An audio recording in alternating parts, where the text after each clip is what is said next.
Fans Podcast, the podcast that talks about Doctor Who and Star Wars, hosted by Lee Craddock. Welcome and hope you enjoy listening to this episode.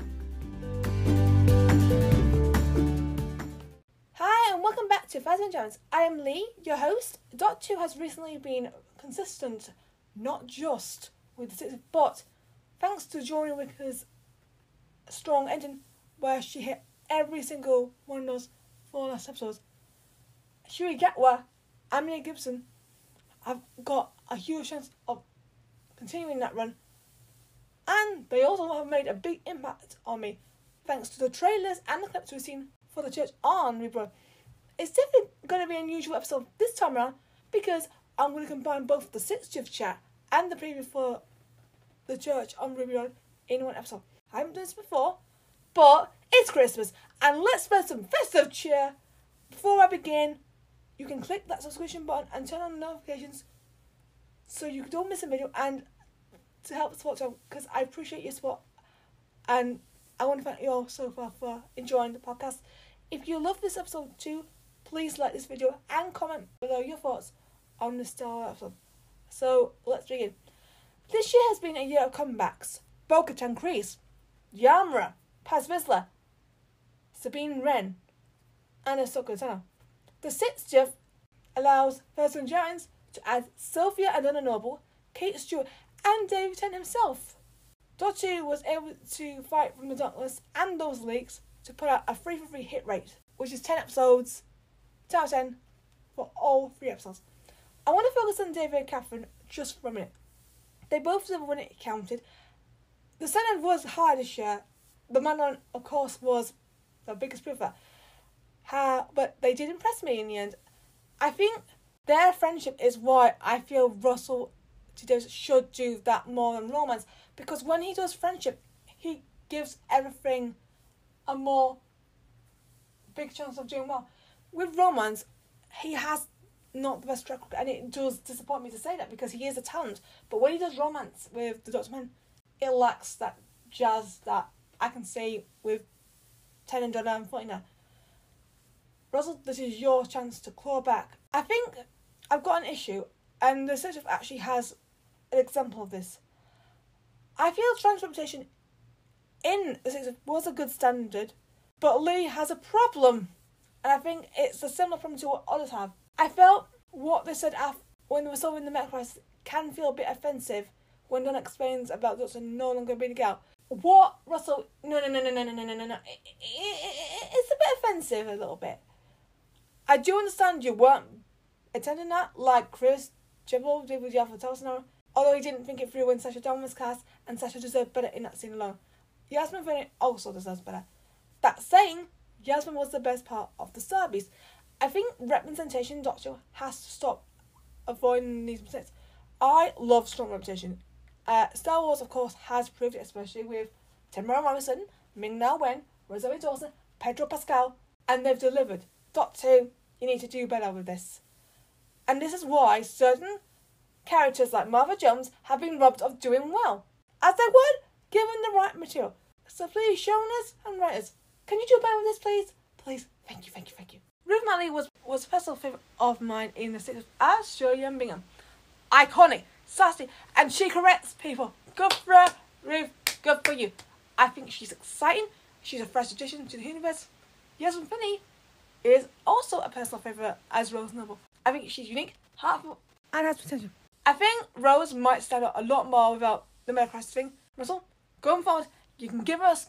I want to see a better storyline this time around because I don't think Yasmin's been given the full potential and she does way better. I think the city has a variety of wins, which we have Comic Book Legend, the Meep, New Creations, which of course were the Not Things, and the Toy Maker with a new style.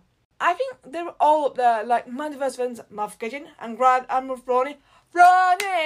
It felt like the criticism I was saying about it previously was coming to good use. And I think the villains were way better than what I expected. And I think that's important because I want to see the same standard going forward. The Meta Crisis and the Bad Division. I think both are good, but they were not executed as perfect as it could be.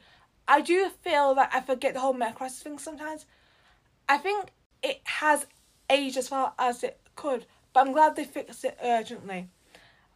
The Bad Generation, look, I still think David is overused, but the more I think about it, it makes a lot more sense. I'm happy they pulled it off in here. I think the 3 episodes were good. I feel the Giggle is the most memorable of them all, as I enjoyed it all when I first watched it. Star Beast was so good. I remember watching it a few times after broadcast on that week. I felt Wild Bill Yonder was a little bit disappointing but still amazing. I just feel that maybe I overhyped it a bit too much, but I still enjoyed it. I don't dislike it. I just felt it could have been a bit, but I don't think they could have added anything. I still think it could be a bit more, but I don't think they should have added any more to it. Shuhei Gatwa, of course, was probably the best part of the 60 for me. He is the Doctor straight away. I think he's got much potential. I think he has so many good quotes. Let's stick in with my boy, Ncuti. Let's go to the church on Ruby Road. Ncuti and Millie, as I said earlier, are making a big impact on me. I have a similar age to both of them, and that's what sparked my attention. They've got chemistry that I can see clearly. I feel like this is what Russell should have done in the 2000s, as I feel his characters would have a better chance of shining. Luckily, he was able to improve with what he done this time around, and it worked. But I think this time, 15 Ruby could be this team that really shine. I feel like if they can get over the emotional situation, which has been one of my personal criticisms with Russell before, they can easily be one of my favourite teams. Russell, please give these emotions some good old impact so they can be contenders. They have a stellar cast in this.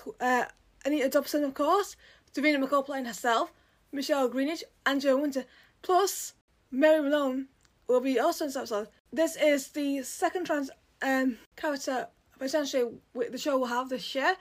I do hope Mary's character can be written without any controversy, because I don't want Mary having the same issue as Jasmine had, and I want to see Mary shine because I do love seeing representation. I just want to give Russell an actual episode without complaining about the representation. Hoping this is the case, so please get Mary right. She's gonna be brilliant no matter what. The Goblin song, the nonsense lyrical song that's hit the charts, has suddenly now left the charts. I don't know which number it is. I've looked on the charts. I don't know. Christina Rotunda's vocals are so good and I really love it. Jazz Goblin is here to stay. I want to give a huge shout out to Phil Bamix, Pixie Knott, Brian Ferry, Gobden and Ralph Mattel, who is a real person, by the way. The rest are just parodies, but Ralph Mattel is a real person. I think every clip and trailer I've watched has given a good chance of doing well. I can see this making my top 5 personally. Here is my little worry. I am excited to see a Foundling story. Mandalorian, of course. Yes, Mando Grogu. Or Din Grogu, as I should say now. I'm going to see how Russell can handle this, because I feel Chris did a good job in the Tower Show. It could have been better. I do worry about the identity of the person who delivers Ruby from what we see in trailer. I personally say it being a mix of Ruby and Joy Wicker, because the face looks like Ruby, but 13's boots, well, it looks like Joey's boots. My main concern if it's evil Ruby. This is something that I've been worried about since some leaks and people theorising combined. I won't say too much, but I do worry because it's not my cup of tea. I don't like an evil companion. I mean, I've seen bad characters turn good and they won me over with their good stuff. Boba Fett and Fennec Shand are examples of this. I just don't want this happening to Ruby because I think she could be one of the best. I did have that worry with Yasmin and she ended up being number 1, so anything can happen. And I hope that things end up going right for Ruby because I do think she is a great character, but I just don't want her falling like all the other Russell Series coins because I don't know what happens, but it does surprise me that Russell's commands get the brunt of the criticism and I don't want that anymore. I want Russell to have a character in that top 5 and maybe close to the top. Russell, don't make Ruby evil. That's it for this episode. I hope you enjoyed hearing my thoughts on Maurice, and of course, all the things, everything to do with the 60th. What are you excited for? The Church of Ruby Road? Comment down below. What was your favourite part of the 60th? Comment down below. I'd like to hear from you. Next episode is the Christmas special, where I'm talking about the Christmas specials, Church on Ruby Road, of course, and of course a little Star Wars treat for all you Star Wars fans out there. So stay tuned. If you want to see more of this content, please click the subscribe button and turn on notifications. Please like this episode if you enjoyed it. Thank you for listening, and I'll see you in the next episode. Goodbye, everyone.